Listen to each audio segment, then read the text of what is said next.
Good evening and namaste from Bharat. It is my pleasure to welcome you all to our third and final session, Jihad in West Asia and its global ramifications. As we delve into this critical topic, I urge everyone to present here to maintain decorum and engage in civil discourse. Now, it is my distinct honor to introduce our session chair, Dr. John Nomikos. Dr. Nomikos is a renowned figure in the field of intelligence and security studies, currently serving as a director of RIAS Research Institute for European and American Studies, chairman of European Intelligence Academy, and the founding editor of the Journal of Europe and American Intelligence Studies. He is also the head of the History, Politics, and International Relations Department at Webster University's Athens campus and associate professor. In 2022, he joined the Intelligence and Security Studies program as an affiliate faculty member at the Coastal Carolina University. Dr. Nomikos is a member of the advisory board of the Master's Security Studies and Information Analysis at the American University in the UAE. Sir is also a fellow in the International Association for Counterterrorism and Security Professionals. His academic journey includes a certificate in critical thinking and effective writing from Global TIA, TICA LLC USA, and certificate in Chinese intelligence with extensive research and studies in various institutes across US, UK, Norway, Finland, Germany, and Israel. Dr. Nomikos specializes in transatlantic intelligence studies, intelligence reforms, and national security architecture. He was awarded the 2019 Life Achievements for the Development of Intelligence Studies in Europe by the International Association for Intelligence Education European chapter. Please join me in warmly welcoming Dr. John Omikos as our session chair. Now, I would like to introduce our panelists. Okay, we have the first speaker, Cynthia Farad, and she's covering the topic Understanding Muslim Brotherhood. She's an she's an Egyptian American author, columnist, political analyst, counterterrorism expert, and fellow at the Middle East Forum. She co-founded the Liberal Egyptian Party in Egypt, which advocates for peace with Israel, capitalism, and the separation of mosque and the state. She studied Islamic theology for more than 20 years and co-authored a heavenly religious the desecration a heavenly religion, which was officially banned by the Al Azhar University in Cairo in 2008 for its criticism of Egypt's blasphemy laws. She is the author of Secret Apparatus, the Muslim Brotherhood's Industry of Death. She landed on an Al Qaeda affiliated group's hit list and was officially banned from entering Lebanon for her work fostering regional peace. For almost a decade, she received daily death threats from Islamists. After her brother was tortured, her friend was murdered, and Islamists tried to assassinate her, she immigrated to the United States. She has testified before the US House of Representatives, briefed more than 200 congressional offices, and advised intelligence and law enforcement agencies. She received the Speaker of Truth Award from the Endowment for Middle East Truth and Profile in Courage Award from ACT for America. Her writing has been published in many national and intelligence outlets, and her work has been translated into more than 15 languages. And the next speaker, Michael Rubin, covering the topic Turkey and Iran as state sponsor of terrorism. Michael Rubin is a senior fellow at the American Enterprise Institute, where he specializes in Iran, Turkey, and broader Middle East. A former Pentagon officer, Dr. Rubin has lived in post-revolution Iran, Yemen, and both pre and post-war Iraq. He has also spent time with the Taliban before 9/11. For more than a decade, he taught classes at sea about the Horn of Africa and Middle East conflicts, cultures, and terrorism to deployed US Navy and Marine units. Dr. Rubin is the author, co-author, co-editor of several books exploring diplomacy, Iranian history, Arab culture, Kurdish studies, and Shiite politics, including Seven Pillars, What Really Causes Instability in the Middle East, and few other books. Next, we have our next speaker is Hans Jacob Schindler, covering the topic Daesh, Al Qaeda, and the future of Salafi Wahhabi terror in MENA region. Dr. Hans Jacob Schindler is the Senior Director of Counter-Extremism Project in New York and Berlin, co-chair of Advisory Board of Global Global Diplomatic Forum in London, member of the Advisory Board of Justice for Kurds in New York, member of the boards of directors of Compliance and Capacity Skills International in New York and London as well. Teaching fellow at the Academy for Security and Economy. In these positions, he advises government leaders, top executives in Europe, North America, and internationally on issues concerning international terrorism, financial crimes, sanctions, and combating the financing of terrorism extremism. In 2013, he joined ISIL, Daesh, Al Qaeda, and Taliban sanctions monitoring team of the UNSC and served as a team's coordinator from 2015 to 2018. As the coordinator, he regularly briefed the members of the Security Council on the global terrorism threat and the Afghan insurgency. He was also responsible for the development of global counterterrorism sanctions. Our next speaker, Dr. Christian Cornett, covering the topic Migration for MENA and Jihadi Terrorism in the West. Professor Dr. Christian Cornett is a professor of international security at Dublin City University, Ireland. He's also professor of policing and security, as well as director of the Center for Policing and Security at the University of South Wales. In addition, he's a Jean Monnet Chair, Director of Jean Monnet Center for Excellence, and Director of the Jean Monnet Network of EU Counterterrorism. Previously, he served as Academic Director and Professor at the Institute for European Studies. He was a professor of international politics, head of disciple in politics, and the director of the European Institute of Security and Justice at the University of Dundee. He's also a Jean Monnet Center for Excellence at the University of Dundee. Christian has been invited experts for the European Institute for Public Administration, the Counterterrorism Committee of the European Parliament, the European Institute for Security Studies, the United Nations Development Programme, and NATO. Our next speaker, Professor Chuck Florek, covering the topic October 7th terror attack on Israel and Hamas war against Jews. Professor Chuck Florek, a former deputy national security advisor in Israel and a long-time senior fellow at Harvard's Belfer Center, teaching political science at Columbia, New York, and Tel Aviv universities.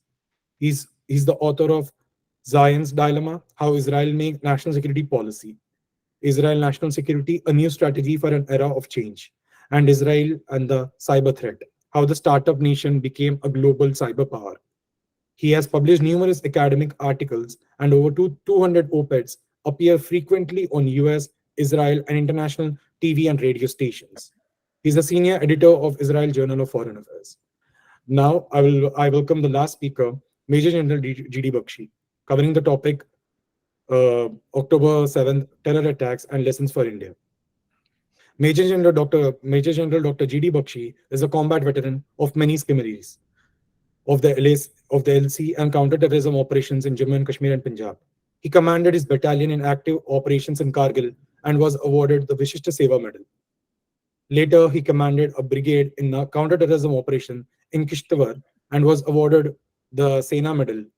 He subsequently commanded the Romeo Force during the intensive counterterrorism operations in Rajouri, Poonch districts of Jammu and Kashmir. He has served at the highly prestigious Directorate General DGMO during OP Pavan and Operation Pavan and Operation Vijay.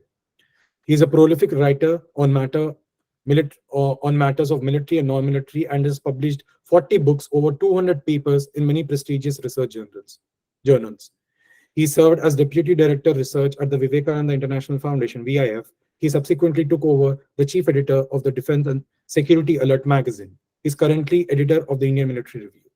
Thank you so much. Now I hand over the floor to the session chair, John Amico, sir. Okay, thank you, Cher, for the introduction of this distinguished panel of the speakers related to the jihad in West Asia and its global ramification. I just want to tell you very briefly that this week take place a similar one about the trafficking, organized crime, radicalization in Italy, and I was there for 3 days. So I'm so happy that I see, that we have a similar workshop in Europe, in Naples in Italy, and then in India. Without wasting time, I would like to give the floor to Miss Cynthia Farhat to elaborate on the threat of Muslim Brotherhood. Mrs. Cynthia Farhat, are you online? Are you there? Possibly Yes, not. I'm here. Can you hear me? Okay. I'm sorry. I'm sorry. Okay. Could you please take the floor to Thank go? you. Thank you, sir. Appreciate it. And thank you for having me. The threat about the Muslim Brotherhood is severely undermined and misunderstood, both in America and internationally. The Muslim Brotherhood is the incubator of modern Islamic terrorism. The organization modeled itself according to its own leader and co-founder of the secret apparatus, Ali Ashmawi.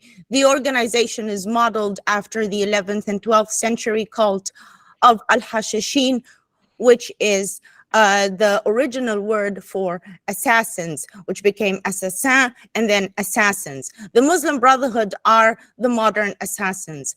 They have created an organization with two facades, the general bureau or general apparatus and the secret apparatus. Unfortunately, they have been incredibly successful in the propaganda narrative that they have convinced the West that they have dismantled the secret apparatus. And it is actually not only false, but moreover, the secret apparatus is the governing body of the Muslim Brotherhood group. Now, when you look at Hamas, Hamas is the Palestinian wing of the Muslim Brotherhood, according to its own words from its 1988 charter and its 1992 charter.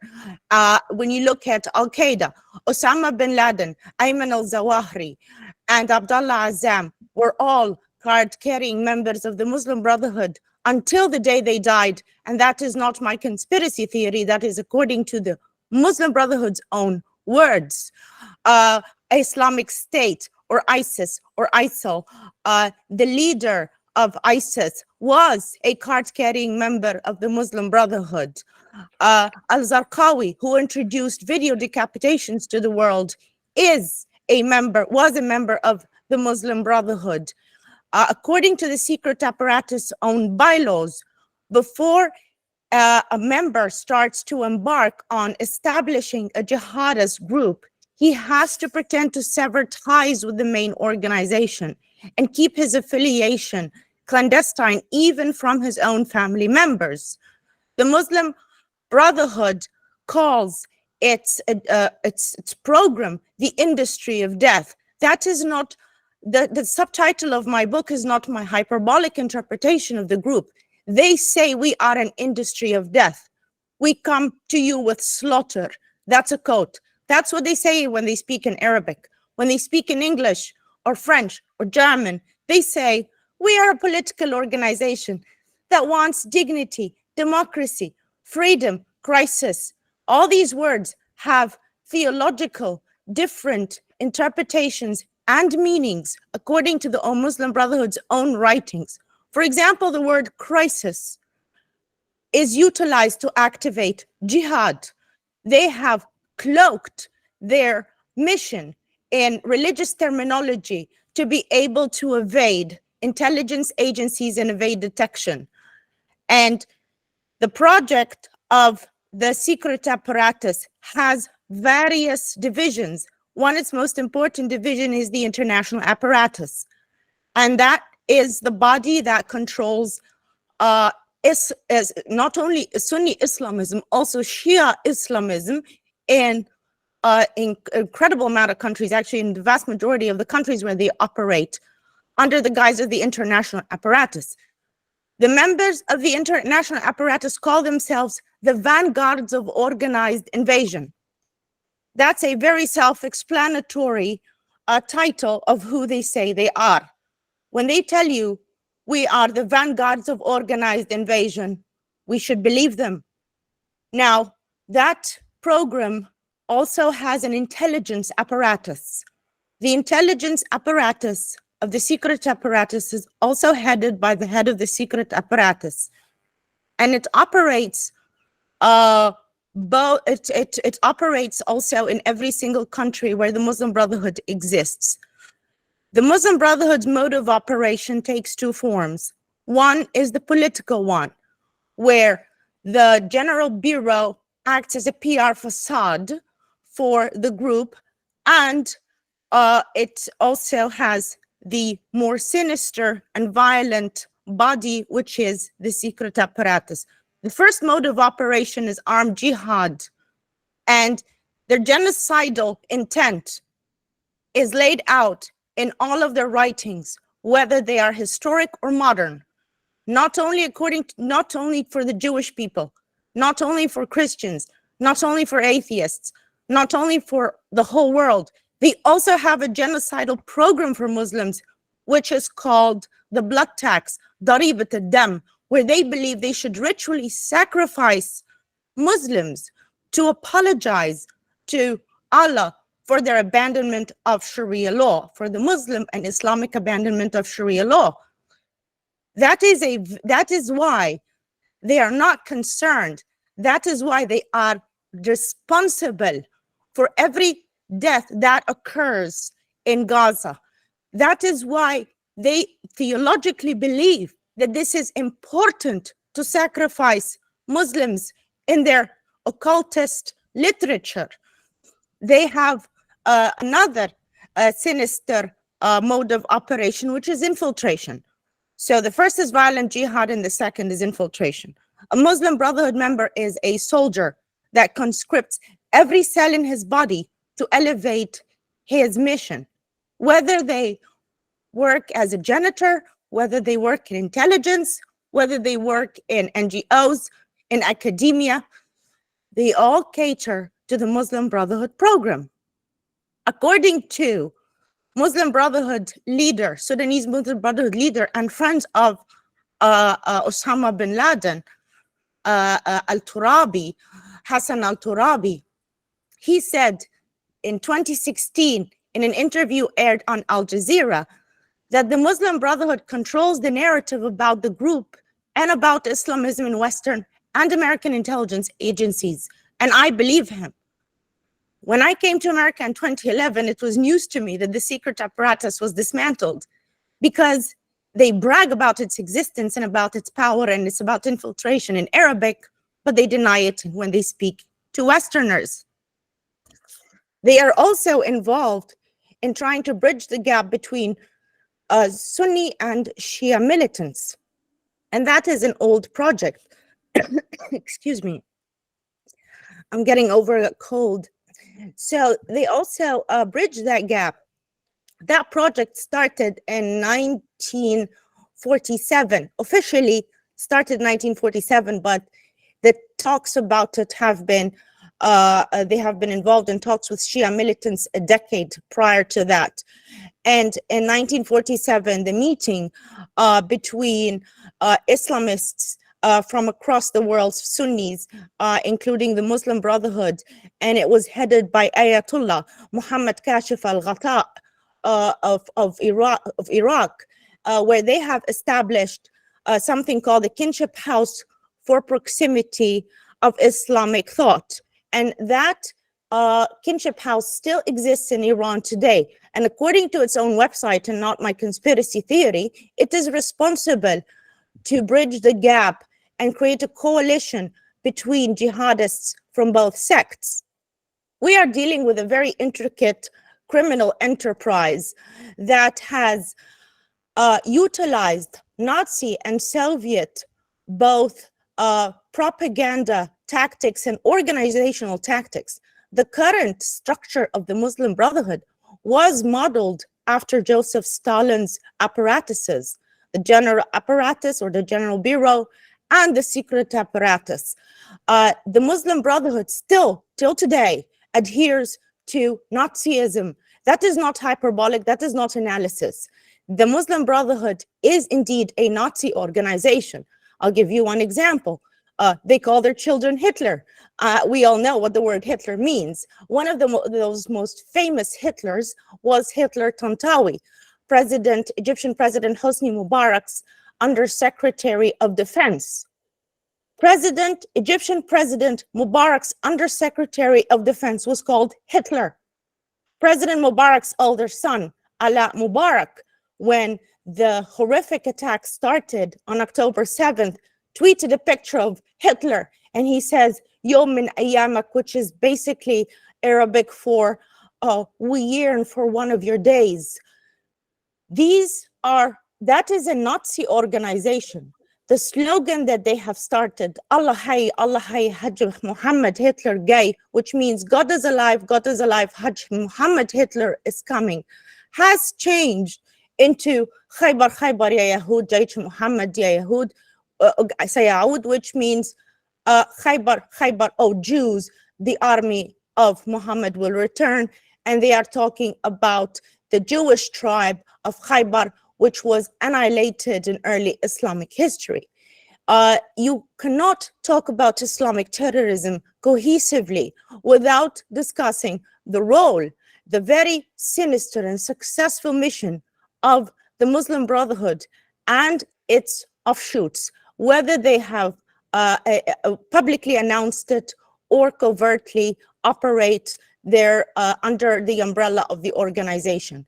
What they call Amaliyya Jihadiyya Hadariyya, the civilization jihad operation, has been astoundingly successful in the West because they are able to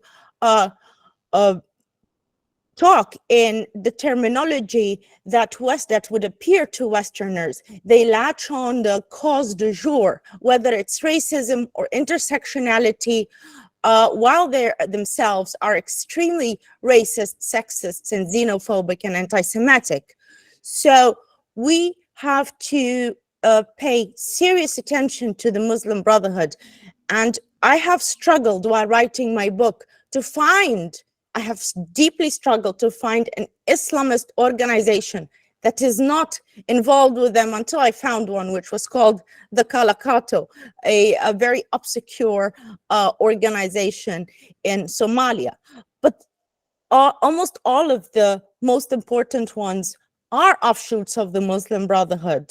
And the West, unless every single Western country designates the incubator of terrorism as a terrorist organization, we do not stand a chance to successfully counter Islamic terrorism. Thank you. Thank you very much, Mrs. Cynthia Farahat. Your critical analysis, I'm sure, help us a lot to understand how is the situation, in the threat and of a Muslim Brotherhood. The only comment I would possibly make very shortly is that General Sisi and the intelligence security community in Egypt, should keep, and I'm sure they do that, the strict control of the Muslim Brotherhood, because no one in the region, and I guess in the United States and beyond the state, could see Egypt to be destabilized by such a group, which is going to be really a catastrophe for the stability in the region, along with the war that we have today, Hamas against Israel. Once again, we thank you very much for your critical and out-of-the-box analysis to help us to understand what's going on in the region. Now, I pass the floor to Dr. Michael Rubin, a well-distinguished scholar, not only in the United States, but he has an international, expertise. He's very well known in the Eastern Mediterranean, and especially, in Greece, Cyprus, and there's more countries. Dr. Michael Rubin, I'm so happy to give the floor to you, and please, we are looking forward to listen to your analysis. Thank you, sir. Thank you so much, Professor Namikos.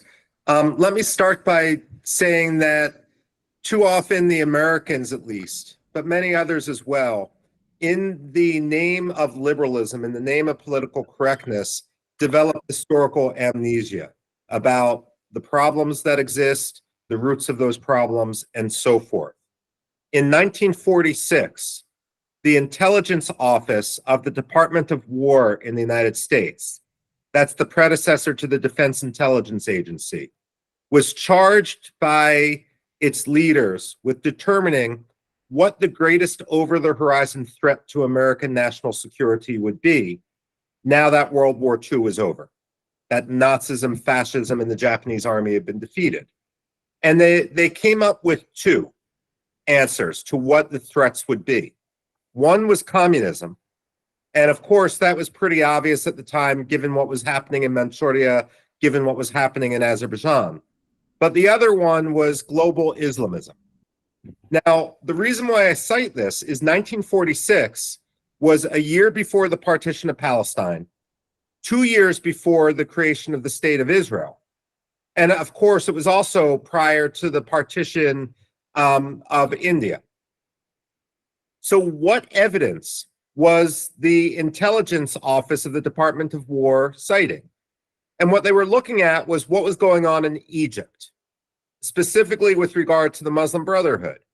At its core, the Muslim Brotherhood is a reactionary movement trying to explain why, if Islam is the perfect religion, if Muhammad is the seal of the prophets, there seems to be such a great power differential between Islam and, in this case, the West. And those who became the Muslim Brotherhood in one shape or form or the other, those who followed Hassan Banna and then much more violently Said Qutb, argued that the key to restoring the power was excising any foreign influence, any non-Muslim influence. And so Muslim Brotherhood activists went around assassinating ministers in Egypt, trying to assassinate the prime minister, and so forth. Today, to bring us to the problem set I've been asked to discuss, the issue is wishful thinking, that we want to adjust our policies, to calibrate our policies to what we wish the situation would be, rather than to acknowledge what the situation is actually. And nowhere does this come into play more than with regard to Turkey. There should be no illusions about what Turkey is and where it has gone under Recep Tayyip Erdogan. Recep Tayyip Erdogan, of course, grew up in Gezi. He was, basically abused as a boy by his father. He felt that he was aggrieved by the secular hierarchy, especially when he didn't get into his college of choice and so forth. And he joined the Islamist parties, and he used those as a mechanism to move forward. He wasn't just doing it out of convenience, he was doing it out of ideological conformity. And in his earlier years, he said exactly what he meant. Democracy is like a streetcar, he said. You ride it as far as you need, and then you step off. He described himself when mayor of Istanbul as the servant of the Sharia. So why should it surprise right now that he describes the Turkish army, which Turkish diplomats say is an integral part of NATO, as the army of Muhammad? Why should we be surprised when he talks about the current dispute, the current crisis in the Middle East as a crisis between the crescent and the cross, where he will be the flag bearer of the crescent? And we've seen this in terms of everything he has done in Turkey in order to gain control. At first, it was underneath the radar. He took over while we were still talking about how he represented, we being the United States, we being many in the West, we're talking about how he represented a plausible blend between democracy and Islamism. He was taking over the financial body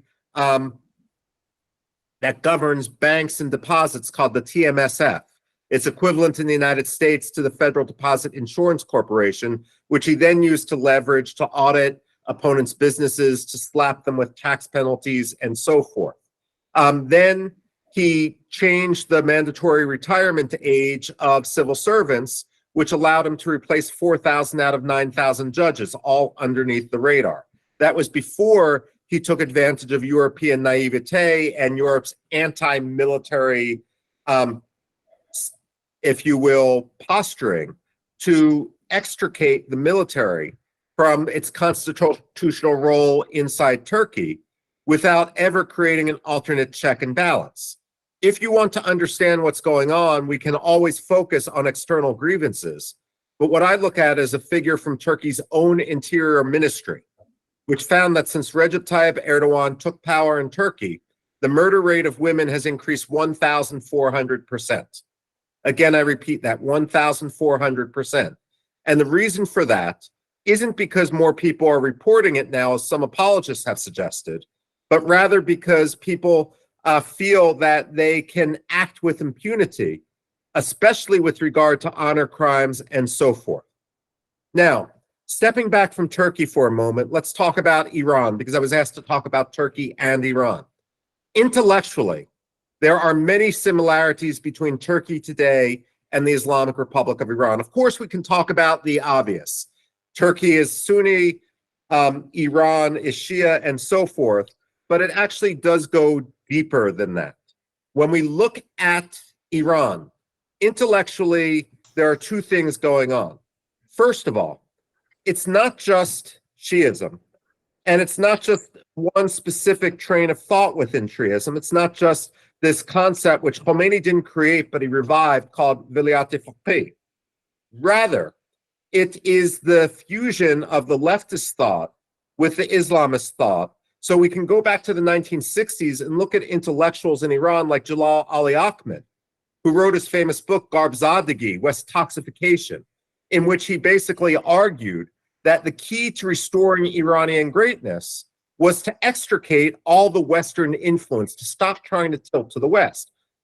How does this sound familiar? It's basically an Iranian revision of what Hassan Banna, of what Said Qutb had been preaching and writing.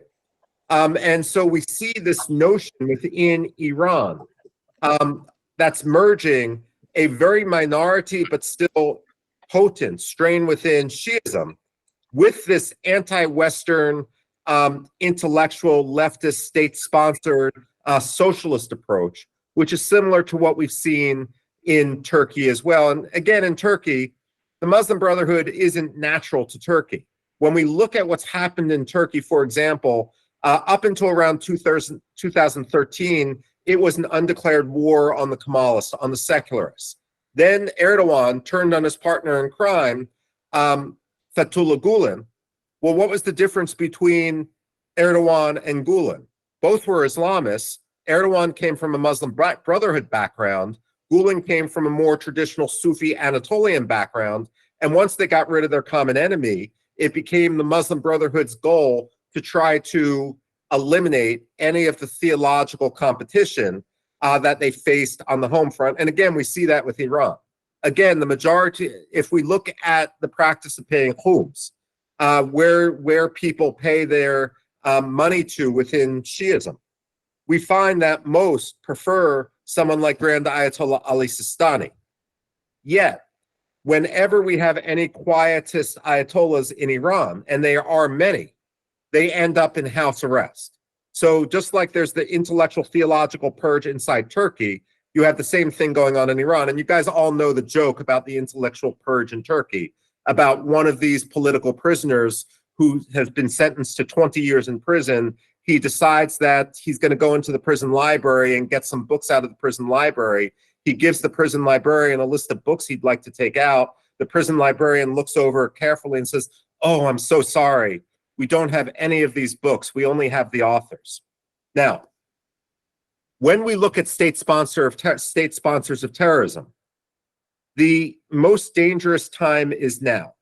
As we have the revival of these movements, as we give so many of these movements a free pass, because again, we want to calibrate our diplomacy to wishful thinking. We've seen that with the United States and Turkey. Frankly, we've also seen that to a much greater degree with regard to Israel and Turkey.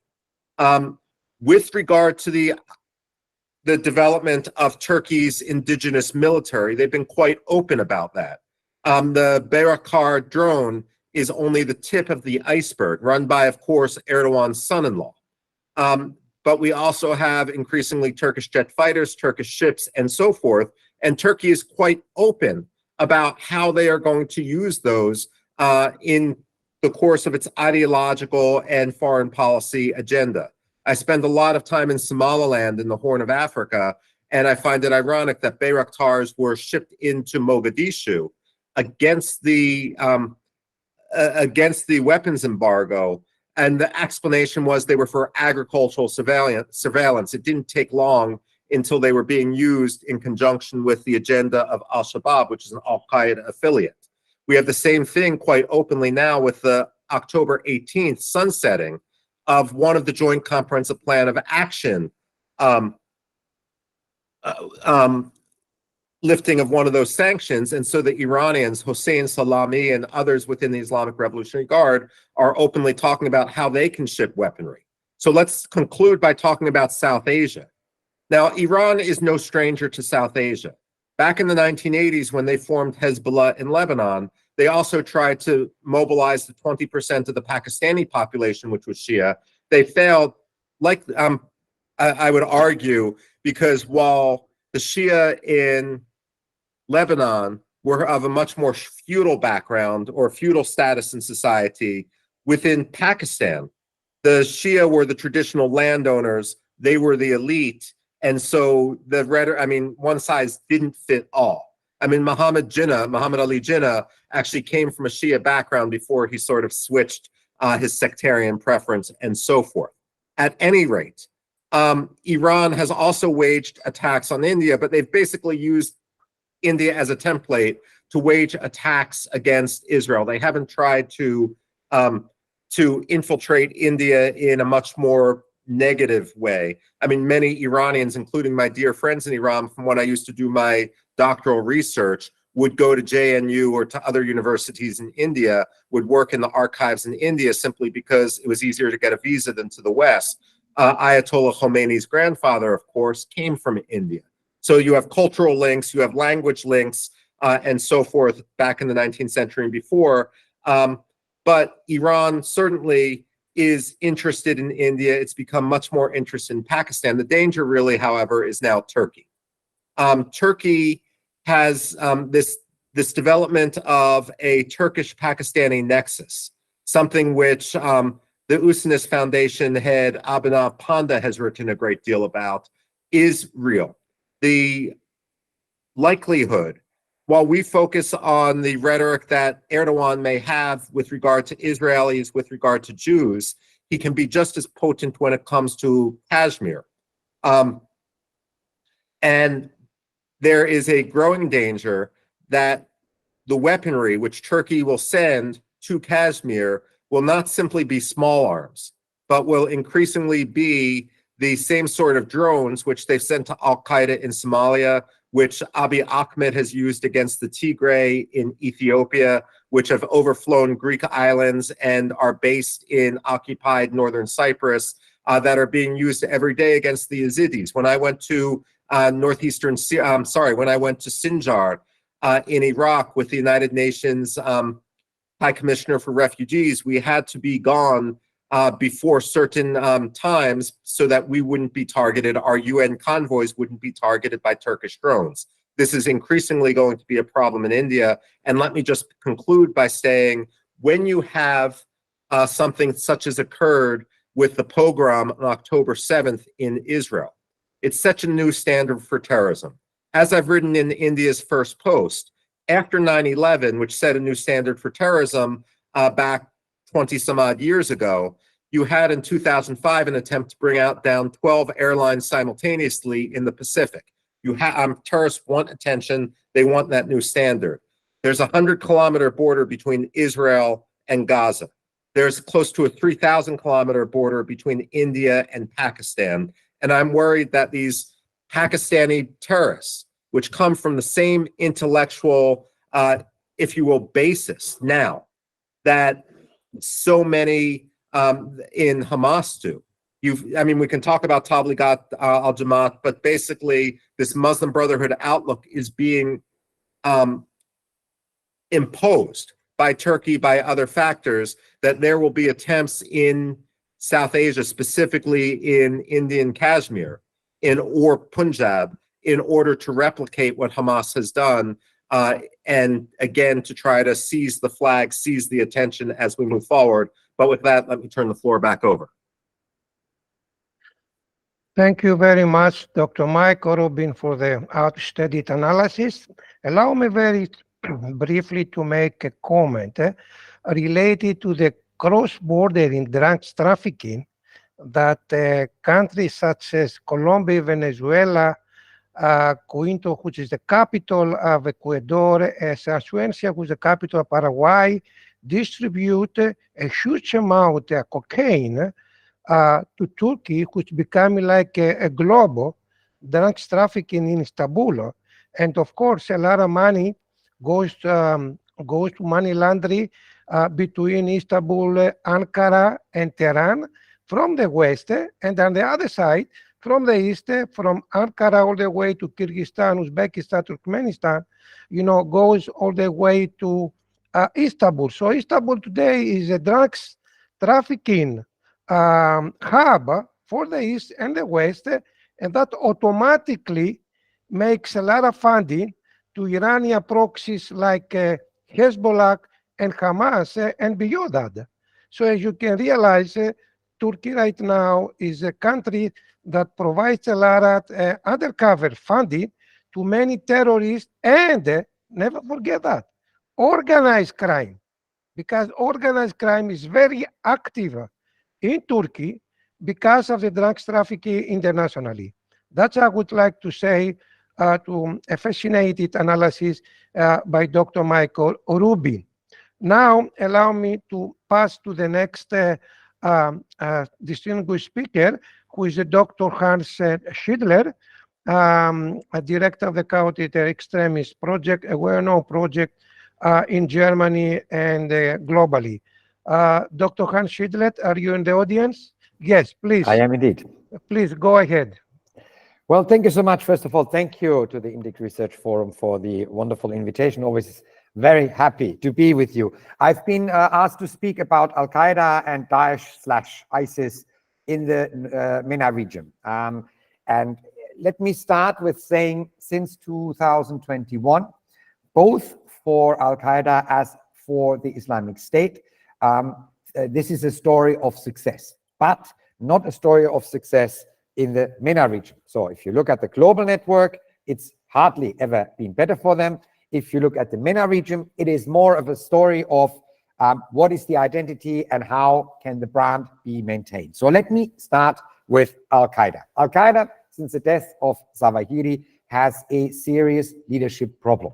Saif al-Adl, who is the not yet announced officially, but considered to be his successor, is again having two major problems. The same problems that Zawahiri had, that he is an Egyptian, and the second one, that he is currently apparently in Iran and under the control of the Iranians. Why in Al-Qaeda homeland or heartland in the past in Afghanistan, while many of the Al-Qaeda fighters, and there are quite a few Al-Qaeda affiliated groups in Afghanistan, including the Islamic movement of Uzbekistan, the ETIM, the Uyghur movement, or Islamic Turkestan Islamic Party is the other name of them, plus a couple of others, are integrated as special forces within the Taliban special forces, and therefore at the moment still quite effectively controlled, so that at the moment Al-Qaeda in its heartland doesn't seem to be having any ability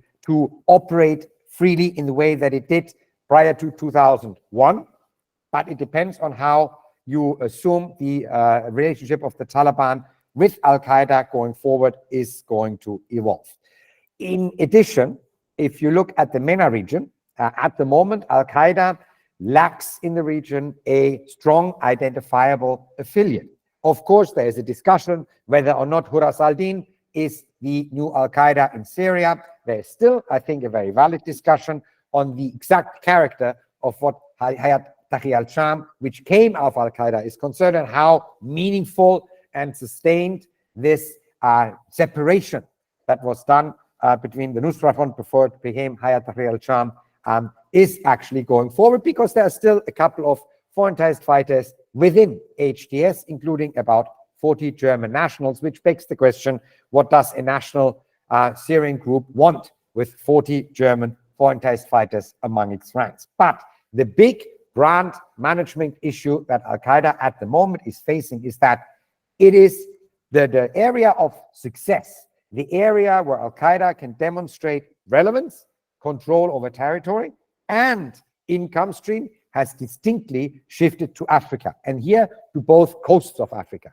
You have on the west coast in West Africa and Sahel, Jinim, the coalition of various Al-Qaeda groups that is in control of large swathes of Mali at this point, so much so that there is a growing competition, including competition fought by arms with the ISIL affiliate in the region. And on the east coast, you have Al-Shabaab, and everyone that I know is very attentively looking towards Somalia and what is going to happen after ATMIS, the African Union transition mission in Somalia, is withdrawing. The withdrawal is set for December 2024. And looking at what we heard from the government of Afghanistan prior to August 2021 about breaking the Taliban's backbone in 2021, we have similar statements from the Somali government saying now this is the year in which Al-Shabaab is going to be defeated. And I'm slightly nervous that we are visibly going into a similar situation where an Al-Qaeda affiliate could take over the country. This is where the relevance and success story of Al-Qaeda lies. Now, in order to understand why this is a problem, because you could argue if the global network as such is successful, why would that be a problem, in my opinion? It is a problem because Al-Qaeda is a very internally racist organization. So not just terrorist, but there is a strong discussion, or there was a strong discussion when al-Zawahiri as Egyptian was taken over, whether his Arabness is sufficient to lead Al-Qaeda. Now, if you have a leader under the control of a Shia regime who happens to be Egyptian, but the success actually being provided to the global network and the relevance of the global network being provided by Jinim and Al-Shabaab, who both are African-dominated Al-Qaeda affiliates, sooner or later, the leadership question and the question of what is the brand of Al-Qaeda will have to be asked, because it is its most prolific affiliate as far as overseas operations, the trademark of Al-Qaeda is concerned. AQAP, Al-Qaeda in the Arabian Peninsula in Yemen, has been diminished or hemmed in by the civil war in Yemen and has not been able to point to a successful overseas operation for quite a while. So the question will be, what is the character of Al-Qaeda? Is it going to be a more African-dominated operation? How much of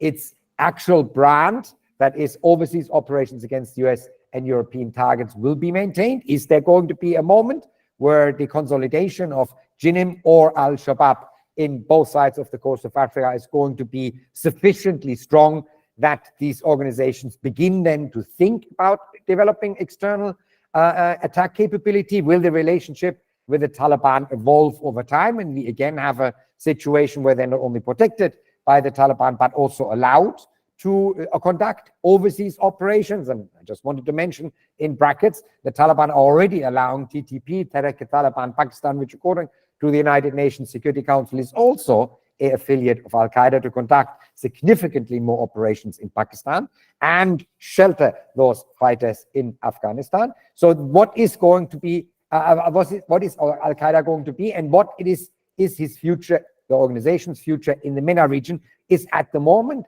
I think, the key strategic questions that, if you're all lucky, hopefully will lead to some rifts within the overall branding of the network going forward. For the Islamic State, the MENA region, again, it is not a particular success story. Yes, the Caliph of the Islamic State still resides, and there's every time a Caliph dies, another name is invented. At the moment, I think the going name is Abu al-Hussein al-Qurayshi, so they must be really getting desperate that they find enough Qurayshis who are willing to give their names to be the Caliph, because the Caliphs have tended in the last couple of years to have a very limited time span to live in Syria. Here too, the branding question arises very distinctly. Yes, there is Al-Hol camp. Yes, there were arrests in Europe of people sending money to Al-Hol which has developed into somewhat of an administrative center of the Islamic State in Syria. But the point is, it is an administrative center for the Islamic State in Syria. And all the other important parts were our successes as far as territory is concerned, and the establishment of a quasi-Islamic State again is concerned, as well as where are overseas attacks coming, which is the second part of the branding of the Islamic State, neither one of which is located currently in the MENA region, i.e. Syria, Iraq, or any of the other countries. The external relevance of the network is really provided by two massive affiliates, the Islamic State West Africa province operating in Nigeria and the Islamic State Sahel province operating in Mali and Burkina Faso and holding a majority of the territory now in Burkina Faso. According to more somber estimates, about 60% of Burkina Faso are no longer under control of the government, while we are luckily only at about 35% of the territory not being under control of the government in Mali at this point, despite the withdrawal of MINUSMA. This is where the Islamic State has, as of the moment, the biggest success, the biggest chance to establish some kind of caliphate-like structure. On the east coast of Africa, the Islamic State Central Africa province is distributed over several countries. Mozambique, Congo, and Uganda have cells, but it's not yet at a moment where some kind of sustained large-scale control of a territory and population has been achieved. The external attack capabilities of the Islamic State network globally is provided very clearly by ISKP in Afghanistan, which of course continues to present somewhat of a nuisance. I don't think more than this, and we monitoring this on a daily basis as far as their propaganda output from Afghanistan is concerned. More than a nuisance to the Taliban is not provided by ISKP, but ISKP has made several attempts to, in its usual fashion, instruct attacks in Europe. There have been several cells already arrested in Germany. Most recently, this year, we arrested an Islamic State cell that was instructed by the Islamic State Khorasan province in Central Asia, meaning this is the first time we do have Islamic State Khorasan province individuals posing as migrants from Central Asia flowing into Europe. And in brackets, there may or may not be some strong indications that our Russian friends had a bit of a hand leading those individuals towards Germany. So the external attack capability provided out of Afghanistan, the success provided in Africa, while again, they're looking for who the next Al-Quraishi is going to be. Here too, a bit of a brand problem, because leadership of the brand is claimed by Arabs, while the success and the work and the actual tangible results of the network is provided by non-Arabs. Hence, we would have to see where both brands end up. But I would say we are, in the worst case, in a phase where both networks are going to change the way they brand themselves. And you can see the propaganda output already is dominated by African. There was an even special issue of the Islamic State online magazine last month that just covered Africa. In the best case scenario, this rebranding may lead to some competition over who is giving the instructions and who is guiding the brands within the networks that could be weakening either one of those networks. However, I would also stop my short remarks by reminding everyone that we're always looking for internal fissures. At the end of the day, unfortunately, what tends to happen is that the hate and the resistance against European, Western, Indian values always trumps any kind of internal differences. As I always say, there is a strong competition between BMW and Mercedes-Benz, but they're both in the auto industry. Hence, even though these brands don't like each other, they're not in a deadly death spiral competition as such. And unfortunately, this is where I think more likely this development is going to lead. Thank you so much. That's for my opening statement, and I'm very much looking forward to your questions later. Thank you very much, Dr. Hans Schiedlet, for your analysis. I just want to make a very short complementary comment. First of all, I would like to tell you that the Somali government in Mogadishu arrested 250 private financiers that support logistically and financially Al-Shabaab. So why I'm saying that? Because you can see this Al-Shabaab, the terrorist network, has developed a human intelligence private informers to collect money. This is another issue that we have to think about it. And then another very short comment is that Haqqani network, which today in Taliban government in Afghanistan provides covertly a lot of support, through Karachi in Pakistan, all the way to Iran, in Tehran, and this logistic and financial support goes directly to the jihadist network in Europe. Therefore, I could probably propose that Germany and Scandinavia states should watch out about what the activity we might have next March and Christmas time, and especially in South America, in Venezuela, in Caracas, and also in Mexico, that might attract many organized crime and terrorist group as a lone wolf that will try to penetrate the southern border in the United States. So that's only the two comments I would like to say, which is very familiar to what Dr. Hans Jakob Schiedlet, elaborate in his excellent analysis. And now I just move to the next speaker, to the Professor Christian Kauner, who is a professor in Dublin University in Ireland. And he will talk to us about a serious problem we are facing about migration from MENA, Middle East, and North Africa, and jihadi terrorism in West. And as I said, Italy is one of the countries in the European Union who is really on alerting about networks moving from North Africa and West Sahel, Chad, Mali, towards the East Mediterranean. Professor Christian Kauner, the floor is yours. Many thanks, John. Many thanks also to the previous speakers. I think there were some really interesting comments there also. What Dr. Hans-Jakob Schindler mentioned just earlier in terms of the networks, and also what Dr. John Nomikos just mentioned. I think there's really a lot of links, and especially after the 7th of October, we need to be very, very vigilant as to what's going to happen now. Because what I'm going to talk a little bit about is the kind of networks that ultimately resulted in terror attacks after the big migration crisis in 2015, 2016. But I think what we're going to be watching out now is that, of course, now in Europe in particular, and in the West more generally, we still have a certain amount of communities that are already potentially radicalized, already potentially there for them to do strike. And of course, after the 7th of October, we have a new jihadi magnet, and that is something that we are going to have to watch out in the next couple of weeks.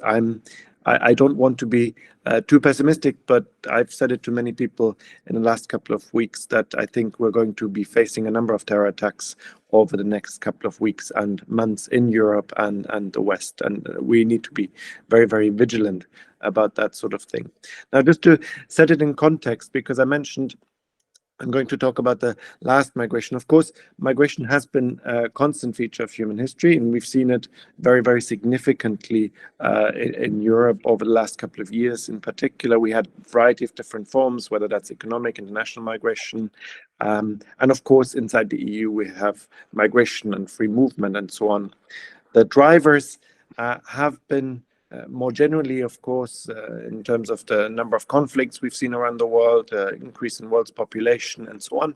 But there's a very specific one that has really materialized, in particular, the last big crisis that we had in 2016, where we'd seen very large migration flows across the Mediterranean. The 2015 crisis did, in fact, of course, not start with 2015. It needs to be seen in the context of the Arab Spring and the aftermath of that, and of course, the various regimes that were taking power in North Africa as a result of that. We, at the time, had a variety of European countries that were not very clear in terms of their strategy, how to deal with that migration crisis. We had a slightly dysfunctional way of organizing themselves in terms of in the face of that particular crisis, and had a number of different split amongst EU member states how to deal with that. We had, of course, also the role of and perception that in Europe at the time was very, very sympathetic towards the migration streams, and in Germany in particular, the big symbol of that was German Chancellor Angela Merkel's stance, "Wir schaffen das." But of course, that stance was very, very quickly changed because we saw that over the course of 2015, we had more than 1 million people crossing into Europe, significantly through Turkey. And here, John was also mentioning, of course, the kind of crime networks that also exist in Turkey, but also the networks that pushed from Turkey into Greece in particular, a number of really migrants, and of course also through Albania, the conflict in Syria here. And as Dr. Schindler was pointing out, of course, there were also not totally accidental streams here. There were streams primarily pushed also by Russia that were deliberately also pushing into the European Union. And I can just give you one example, that streams were pushed into Greece and then were pushed further into Europe, later then also Germany, Scandinavia, and so on. And not so long after that, Russia was making the offer to the European Union, quite officially making the offer that in return for rebuilding Syria, they would then take the refugee streams back. So we can see there was a very clear intent to push also in this particular direction. Just to give you an example, the amount of people that were at the time discussed, probably about 1.5 million people that entered Germany. In the end, there were about 470,000, 75,000 asylum claims made in Germany in 2015, just as an example. We saw quite a flurry of EU responses to that inside the EU institutions. We had, of course, the reform of the Common European Asylum System, whether that's the Dublin Regulation, Asylum Procedures, Qualifications, Reception Conditions Directive, which were all, in a sense, fine-tuned and were preserved, as it were. But the main thing that really, in a sense, stopped some of that, stopped temporarily the stream was, of course, the EU-Turkey Joint Action Plan of October-November 2015, which was we just wrote an article not so long ago, which was ultimately, in the media, it was termed as Turkey's blackmail of the European Union. In fact, we called it an extortion scheme because, in fact, according to the legal terms of blackmail, it wasn't blackmail, it was more like an extortion of the European Union, where Turkey was, in fact, against a certain sum of money, was then accepting not to push more migrants into the European Union. The EU-Turkey statement of 2016 provided for a mechanism where one Syrian was being returned to Turkey from Greece against one Syrian resettled from Turkey to the European Union against a number of financial incentives and so on. And of course, against a number of geopolitical benefits for Turkey as well. But what we've seen is that despite the fact that we've, in a sense, established these mechanisms, the EU has in fact become more and more vulnerable to these types of activity, because of course this activity is now used not only by Turkey, but we've seen this activity also used by various forms of government in Libya. We've seen that used in Morocco, in the Moroccan context. We've seen that used also by the Egyptian government. So the EU is now, in a sense, this kind of mechanism is being used by a number of outside external powers of the European Union in order to get the same level of benefits, perhaps not the exact same level of benefits, but similar kind of schemes as Turkey had. And we see that the EU therefore has become very vulnerable. Why is that vulnerability there? Because, of course, we've seen a certain radicalization and terrorism nexus that has been operating in Europe more generally. The migrants have led, well, the migration stream has led to a number of different attacks, whether we look at obviously the big ones like Paris and Brussels. But just to give you a couple of examples here of smaller scale attacks that happened in Germany, we had the Christmas market ones that John was mentioning earlier. In December 2015, we had the Christmas Eve mass assaults, also in Cologne. We had Hamburg, Frankfurt, Hanover. We had, of course, the suicide bombings at the Brussels airport and the metro station. We had a number of suicide bombings also in smaller villages, towns in Bavaria, for instance, in July of 2016. We had a number of different attacks in the UK.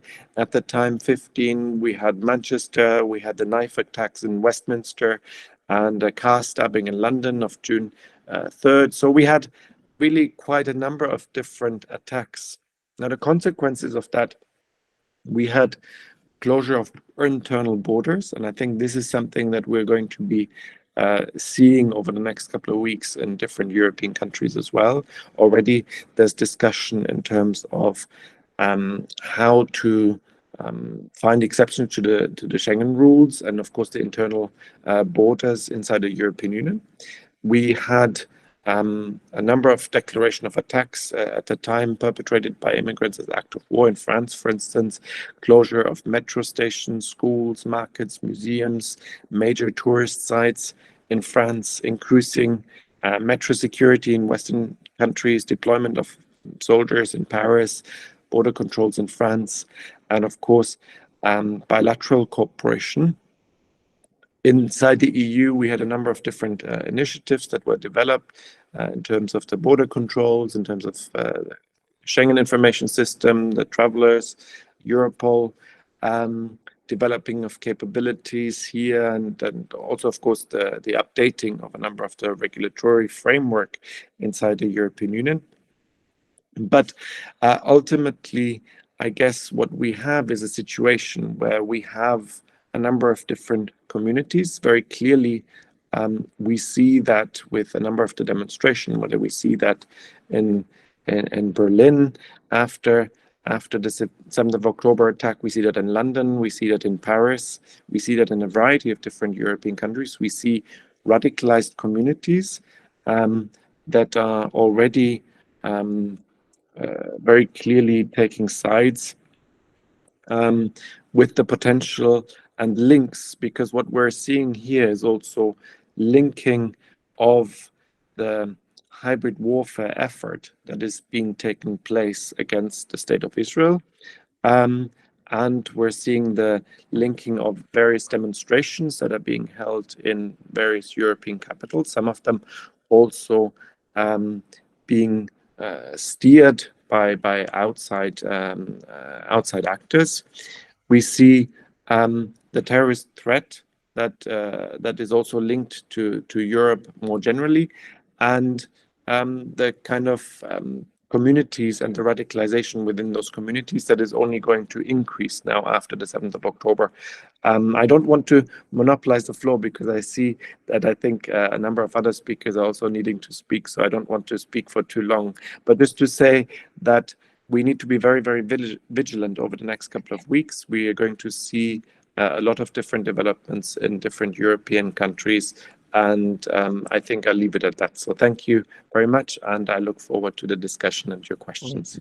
Thank you very much, Professor Chris Kaunert, for your analysis regarding, the migration issues in MENA. The only thing I would like to add up to your comment, to your discussion, is about, the cross-bordering intelligence sharing with with non-EU member state. And the successful story that I like to share with you is that a country that is strategically important for the European Union regarding to the migration flows is Morocco. So Moroccan intelligence security and services finally assisting actively the Spanish national police to prevent a terrorist attack from an undocumented migrant who was living in Spain to attack Barcelona and Belgium. So as you can see, the European Union, the 27 members of the European Union, should collaborate and share critical intelligence, sharing with non-EU member states, especially in North Africa, and especially with the countries like India in the Southeast Asia. But EU now should focus to collaborate as much as they can, coordination and the cross-bordering in Africa and Southeast Asia and South America. Thank you very much. And now I move on to the next speaker, who is Professor Chuck Freilich, a former deputy NSA in Israel. Professor Freilich, the floor is yours, please. Okay, well, thank you, first of all, for the invitation to be with you today. I had the pleasure of joining a previous India conference, and I'm very happy to do so again. Unfortunately, not so happy about the circumstances people have already mentioned. October 7th, which will go down in history as arguably the worst day in Israel's history. I say arguably because unlike the Yom Kippur War in 1973, this was not an existential threat to the state of Israel. But on the other hand, this was on our border. It was against civilians. It wasn't like a war between standing armies as in 1973. It's the first time in Israel's history since the War of Independence in 1948 in which any Israeli town or village was overrun. And it wasn't just being overrun, it was the slaughter that took place afterwards. 1,200 people, women raped and killed, babies beheaded, and all sorts of horrors that I won't elaborate on here. But the absolute barbarism of Hamas was demonstrated in the most vivid fashion. And just to put things in proportion, 1,200 people in Israel is something like, is close to 40,000 people in the United States. It's something like 14 9/11s. Do the math for India. This was something that had an absolutely devastating effect on Israel's public, on people's sense of security. Conducted by Hamas, a Islamic fundamentalist organization. And to me, at least, it is self-evident that Iran's role in this was quite strong, even if maybe the Iranians didn't know about the specific day and timing, and maybe for reasons of operational security, Hamas didn't want them to know. I think very few people in Gaza knew. This was part of the strategic surprise that they successfully achieved.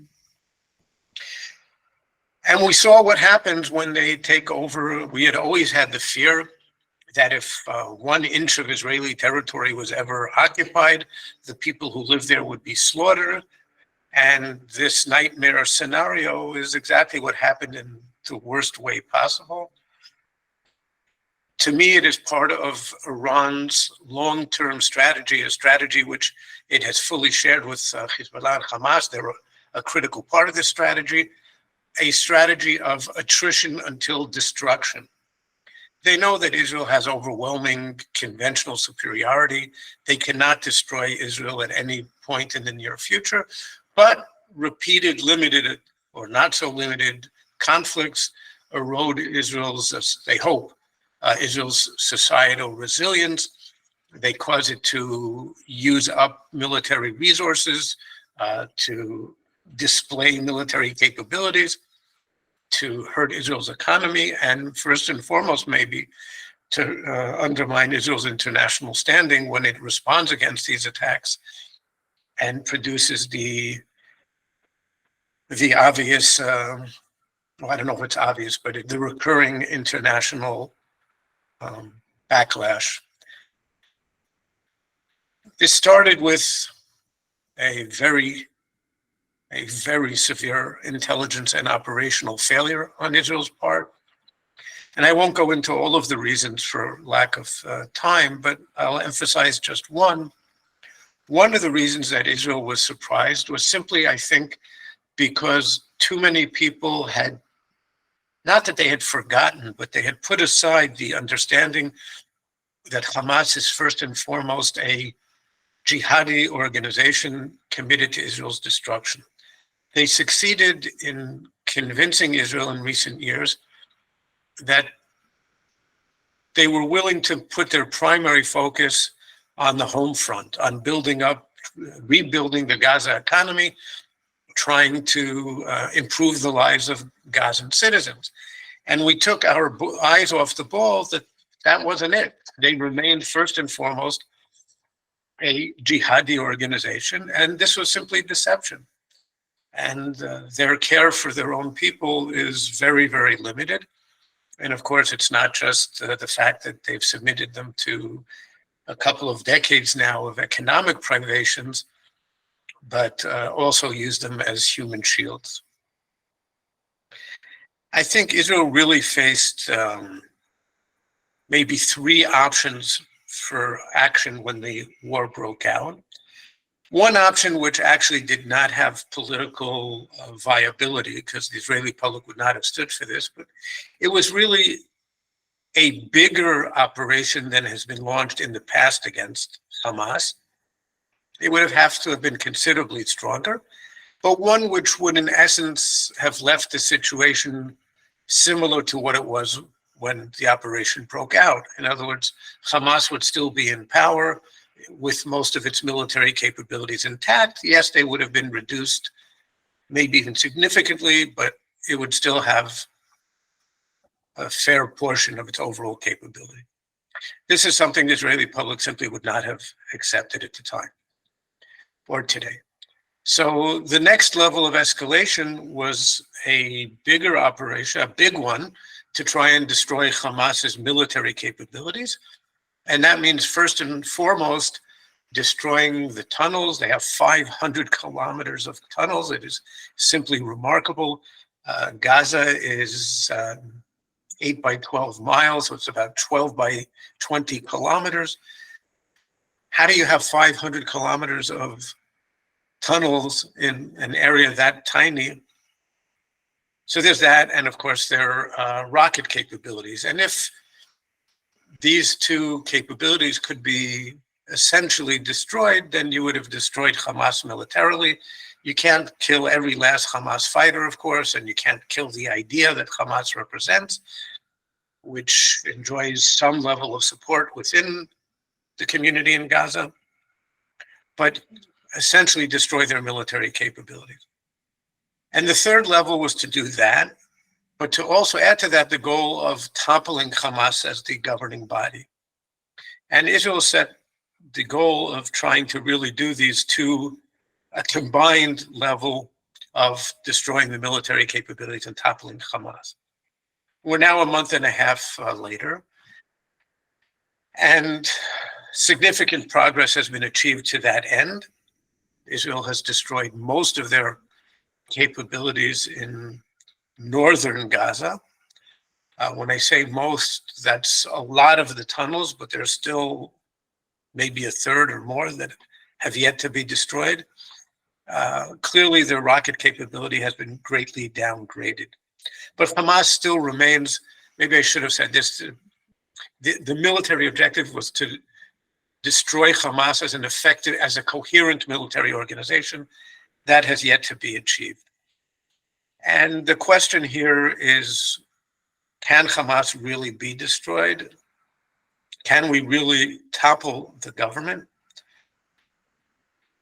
So there's still some work to be done in northern Gaza, but then the question is, does Israel go into southern Gaza? I would imagine that the answer is yes, but we'll see in the next few days.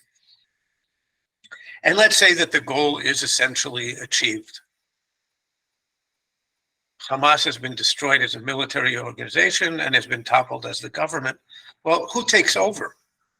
And here's where things become even trickier, because well, the only likely candidate or natural candidate to take over would be the Palestinian Authority, which was in power until it was overthrown by Hamas in a bloody civil war in 2007. But the Palestinian Authority, the PA as we call it, isn't really effective even in the West Bank. It's very weak, and the President Abbas has lost a lot of his credibility and his legitimacy in the Palestinian and Arab world.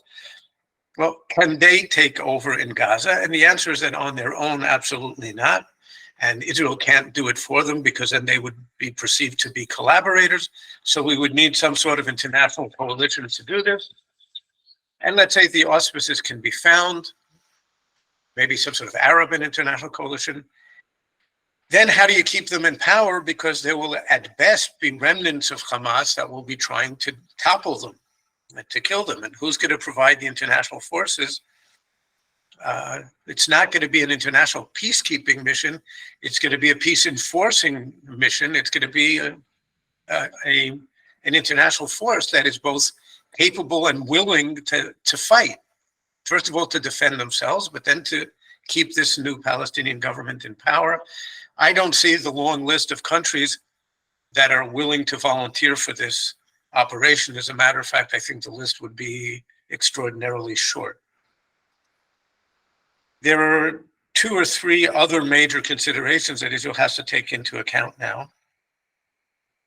One is the ongoing danger of escalation with Hezbollah on our northern border. Hezbollah is an infinitely greater threat than Hamas, with, if the war started with Hamas having something like 30,000 rockets, Hezbollah is thought to have a mammoth arsenal of something like 150,000 rockets. And in general, far greater capabilities, far better trained. So does it escalate to Hezbollah? Iran has also deployed ballistic missiles in Yemen and in Iraq so that they could hit Israel from multiple directions. They have some in Syria to make it harder for Israel to respond. And of course, they have a capability to hit Israel from Iran itself today. Now, there are some people in Israel who argue that this is precisely the circumstances to actually initiate the escalation, for Israel to cause it, to try and remove this threat at the same time that we're dealing with the Hamas threat. We're already mobilized. The IDF is a mostly reservist army, so we're mobilized, we're ready. The troops are deployed on the border. The US has deployed 2 aircraft carriers to the region. From that point of view, it's the appropriate circumstances. On the other hand, it's a big war. If this one isn't big enough, it is far, far bigger. And the US has also been pressing for it not to happen. And 2 other considerations is, one is, how do you do this how do you wage the war while minimizing the number of hostages who were killed, about 240 hostages. It's an operational constraint for Israel. It's a strategic constraint. And the final consideration here is, how do we do this in a way that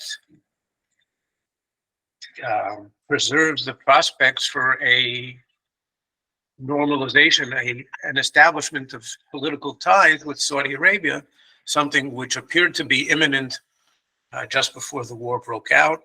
And that is something which would have transformational effects on the entire Middle Eastern region. Mm. And just a final comment, and with that I'll conclude, is that I think the American response has been overwhelming in a positive sense from the Israeli perspective. I don't think President Biden could have been more supportive diplomatically, and in terms of resupply of weapons, in terms of the deployment of 2 aircraft carrier groups, a dramatic move on his part. But of course, there are limitations, and along with such truly remarkable support, there also come various constraints. So thank you.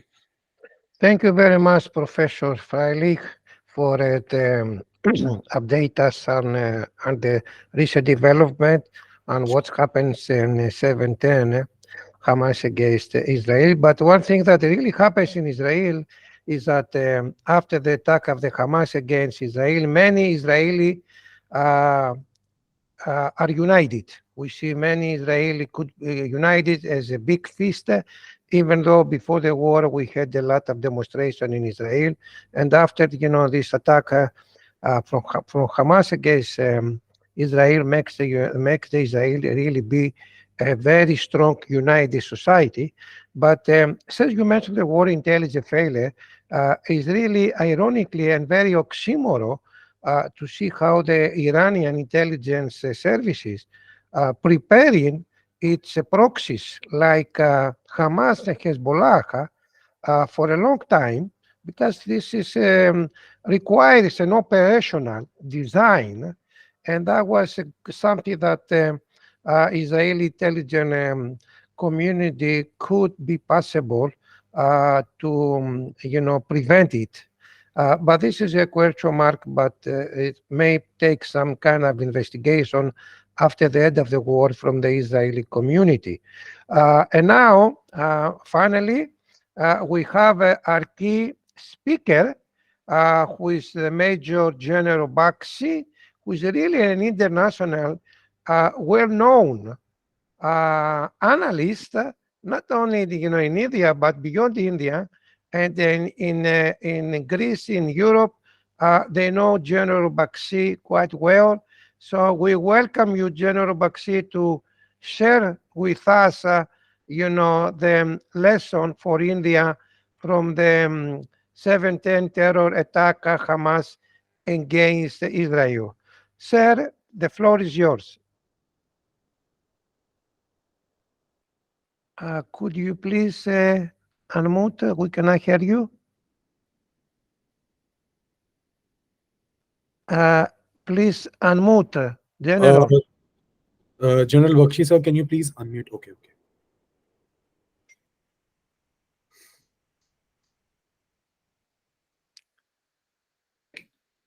Yes, please. Now we are Can you hear okay. me now? Yes. Thank you. Thank Yes, sir, you. we can hear you.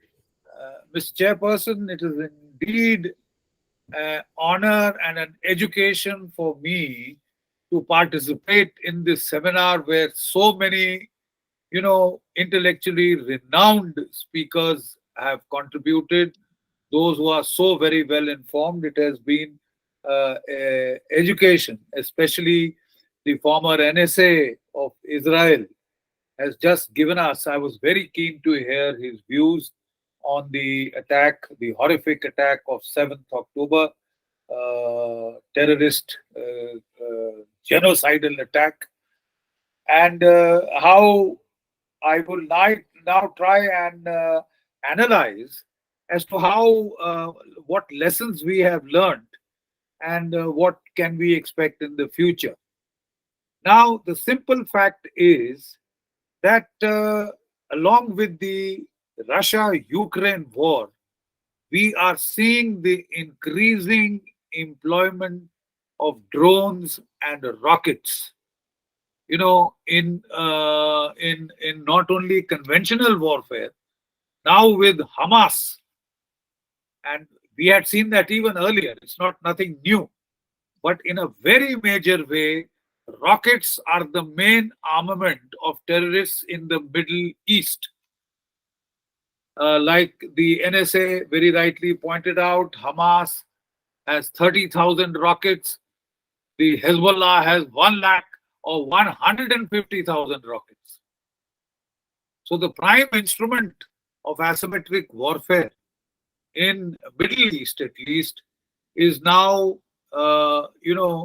the rockets and the drones. And with the Houthis, they're getting in the ballistic missiles, the cruise missiles. In fact, their attack on Saudi Arabia was a precursor of the level of damage that can be inflicted. I mean, they had put the Saudi Arabian oil production out of gear for quite a fair amount of time. So I think what in South Asia we can now anticipate is that very clear lessons will be learned from here.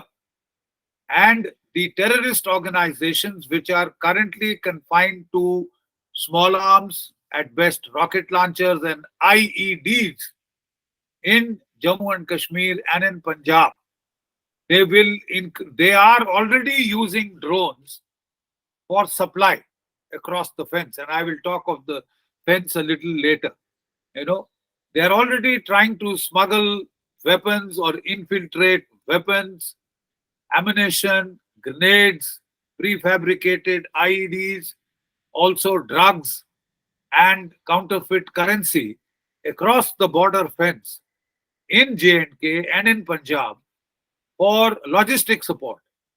It's a short haul for them to graduate to Hamas and Hezbollah type strikes from Pakistani soil onto the Indian provinces of Jammu and Kashmir and Punjab.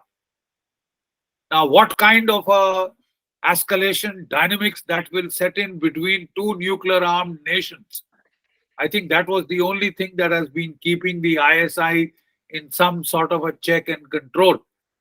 But very definitely, we can expect these organizations, they learn from one another. There is a lot of, osmosis of ideas, operating methodologies, and we can expect that next in South Asia. That's number one. After the terrorist movement had been successfully countered in the Punjab, and one of the main reasons how we countered that in the 1980s was by a physical border fence, right? And then we found the fence so successful in curtailing the level of infiltration, the level of logistic support, that we fenced the line of control in Jammu and Kashmir. And then we have fenced the entire border, starting from Jammu and Kashmir down till the sea. The entire India-Pakistan border has been fenced with a formidable fence, with a fair array of electronic and monitoring devices which have been deployed there. And we have found in our experience that this has been very, very useful in reducing the level of terrorist violence, eliminating it altogether in the state of Punjab, and drastically bringing it down in the state of Jammu and Kashmir. I have been part of our military operational directorate, and I was at the helm, serving in those conditions. There was a great debate as to why we should sink in so many resources on something which is purely defensive. We in India have always admired the Israeli very offensive outlook and approach. So there was debate as to why we should sink in so many dollars into an entirely defensive defense, reactive, trying to fence off this area. But in hindsight, let me be very candid, let me be very straightforward. This has helped very massively in reducing the level of terrorist violence, almost bringing it close to zero. Almost bringing it close to zero. With very limited offensive forays, we had that commando raid post the Uri the surgical strike by our special forces, ground special forces, and then of course the airstrike in Balakot. These were limited offensive forays across the line of control. Hopefully there will be more of them should things escalate beyond the present level. But primarily we were able to control this by this defensive mechanism of the fence, of a very strong physical obstacle. Now there was a fence around Gaza. Gaza was ring fenced. That has been breached and has, given us all a shock. that how that fence was breached at multiple points and horrific attacks were launched on the border kibbutz, leading to, I would say, a level of casualties that is catastrophic for a small state like Israel with a low population base. Of course, Israel will be carrying out it's right now they are in the fight, and I'm very happy to see that they are focusing on the fight. But subsequently, I'm very sure this very major intelligence failure and to an extent an operational failure of how that fence was breached, multiple points, 7 points, more points, and fairly large contingents of the Hamas came in to kill, to murder, to rape, to behead babies, and take back 250 hostages. It has been a very meticulously planned operation, and the fact that it has taken, Israel by surprise. The rest of the world is horrified and shocked because the benchmark of excellence in these is the Israeli intelligence. They are a model for the rest of us. We learn a great deal from them, and therefore all of us would be very keen to understand the reasons behind this failure.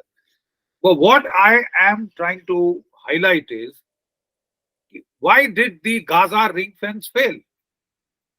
We have also created the fence, like I said, all across the Indian border that has stood the test so far. They've only been able to try and cross it with logistic drones.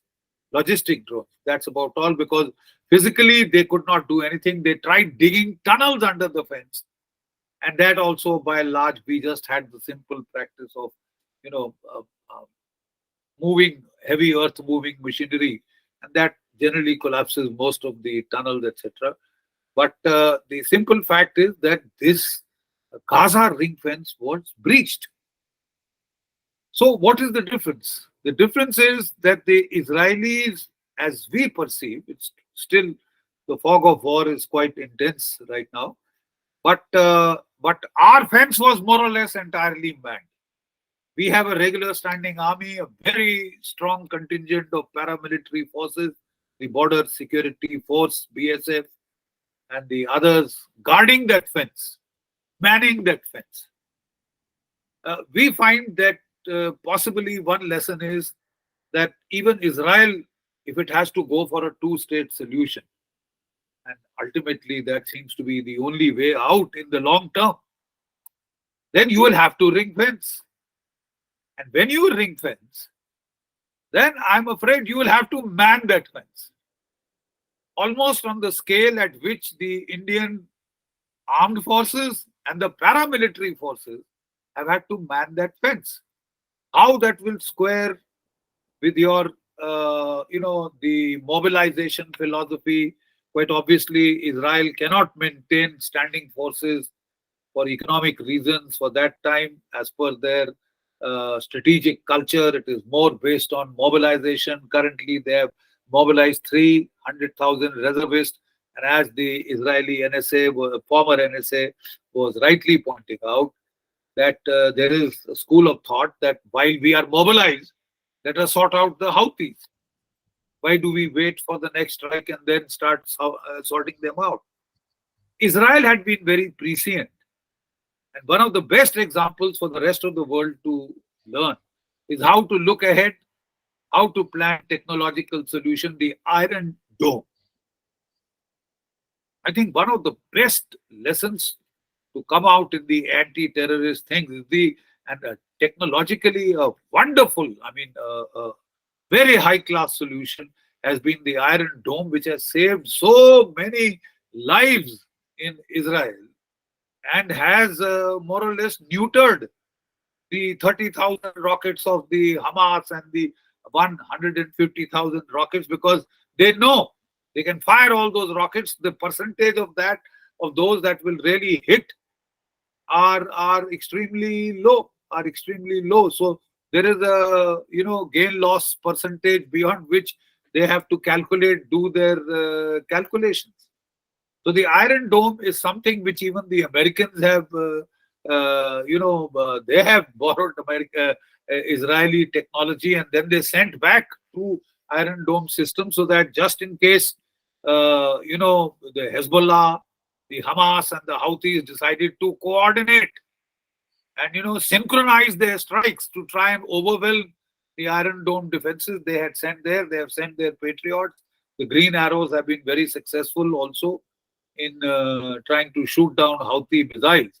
So the Houthis can try, but in the cost-benefit analysis, they'll have to be very clear as to how many of them will really get through, given the state of technology.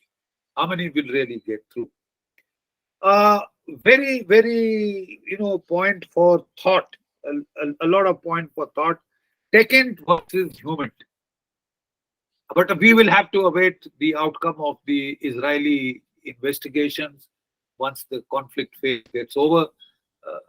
How much is our reliance on Tekint and how much is our reliance on human? When the Tekint goes a bit too high, we find that we tend to neglect human. I hope that has not been the case. But it's too early to say. We'll have to await more input from our Israeli friends. And then there is the issue of grid biasing in intelligence. There is a dominant view that comes up, when intelligence agencies, they make their estimates. And then that dominant view kind of becomes a grid biasing. Whatever inputs come to the contrary, you try and tend to ignore them. As it was said that they were focusing far more, this is from media reports, on West Bank, and they thought with Hamas, with 30,000 of their people that they have given employment to, etc., the Hamas was history. And suddenly that Hamas has been able to maintain operational surprise. I mean, the operational surprise has been total. I mean, let's not pussyfoot around it. As a military professional, I mean, the Israelis are very dear friends of ours, but that is why it is very essential.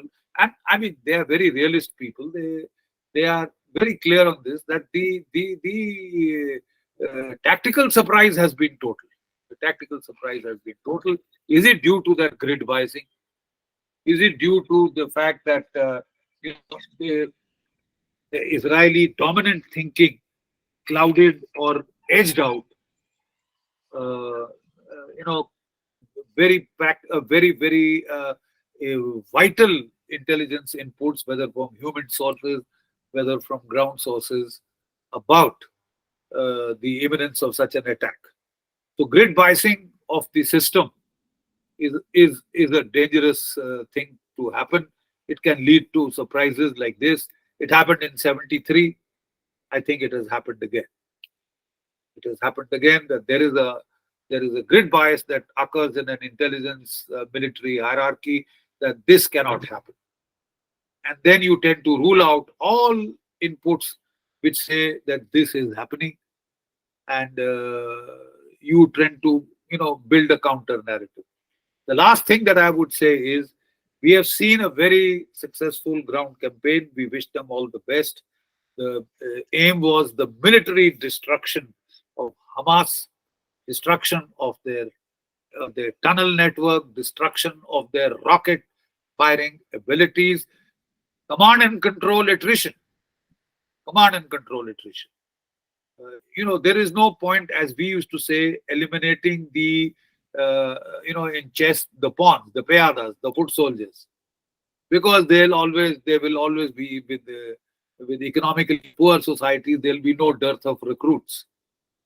You have to go for command and control attrition, and as I see it, that is precisely what they are going in for.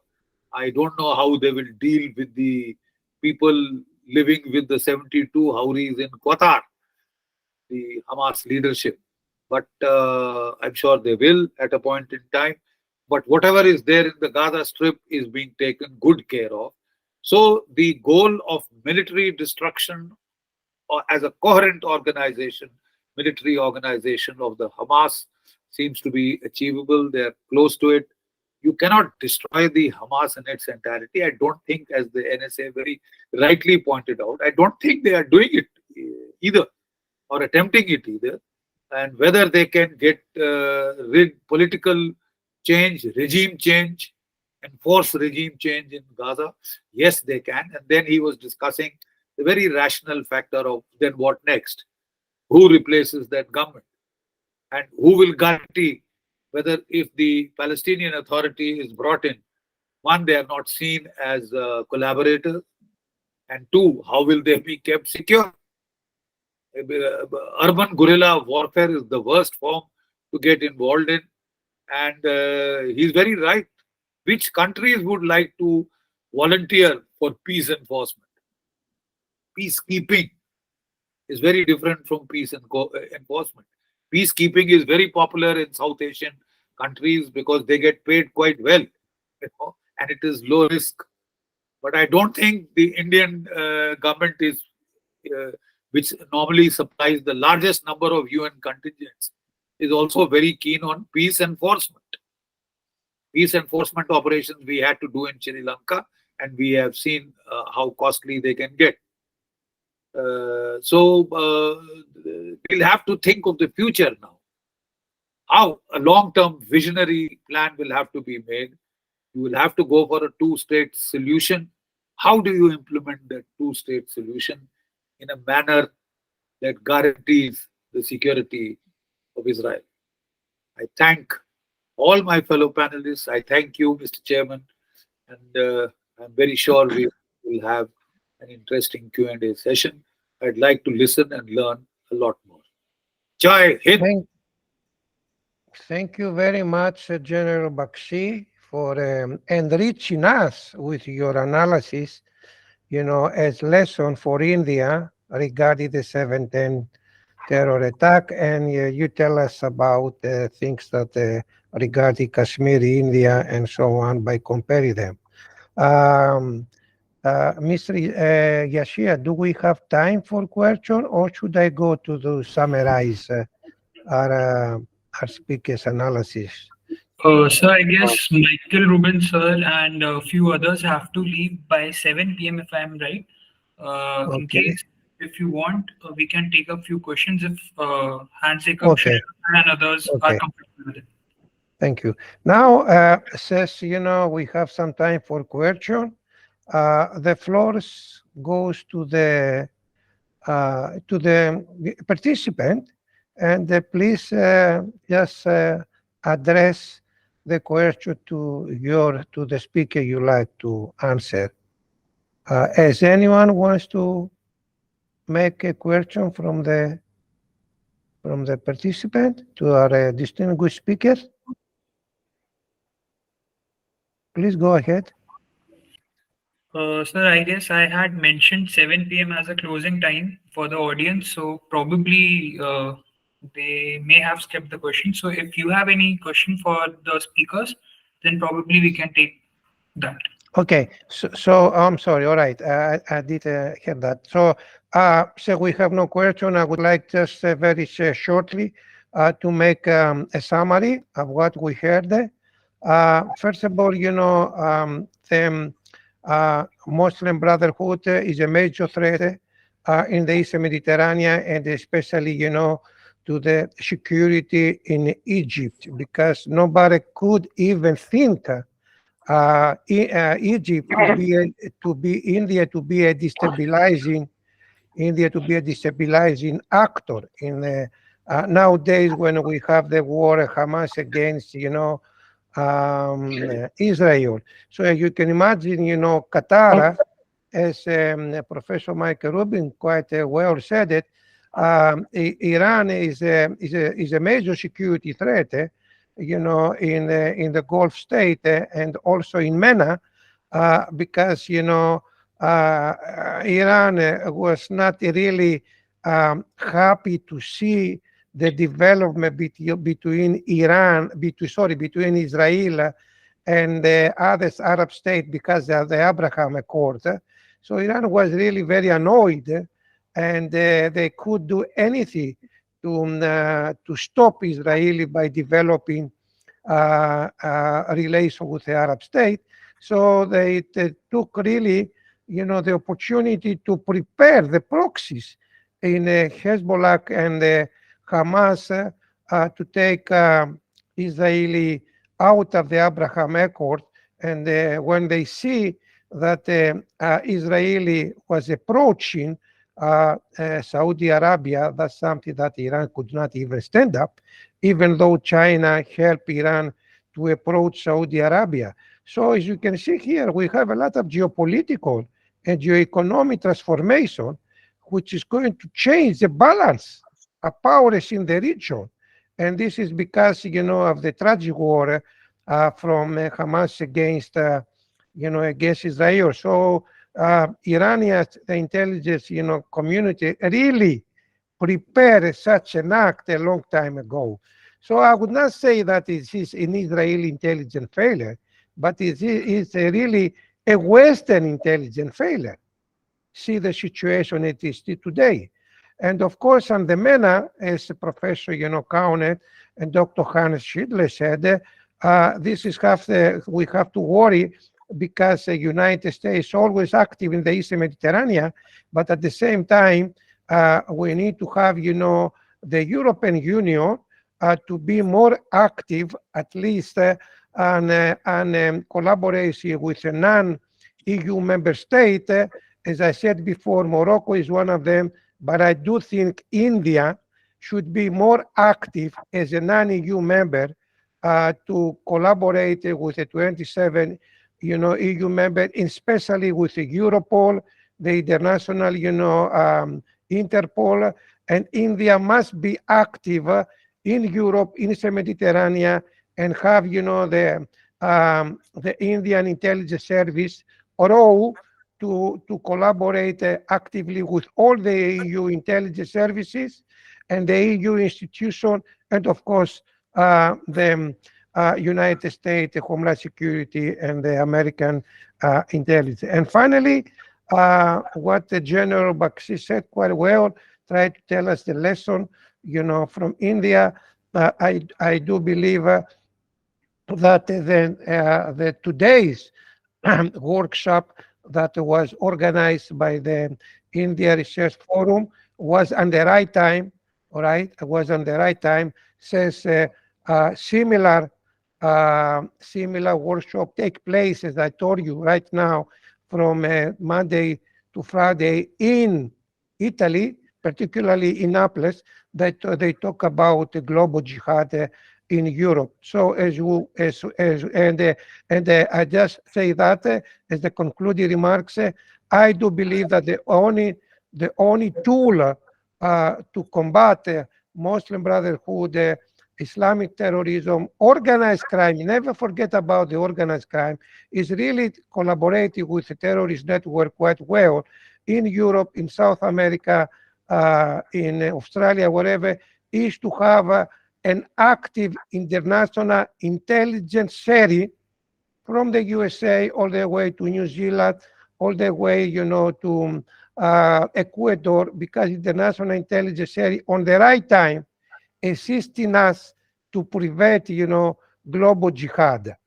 So I want to thank all the great speakers with, the outstanding analysis in this panel, and especially, Mr. Yahia, that took such an initiative on the right time in November 17 to bring us together and to exchange, ideas as a brainstorming, critical thinking, and out of the box.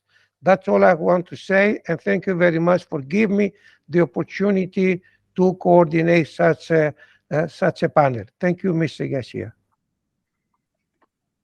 Thank you so much, sir.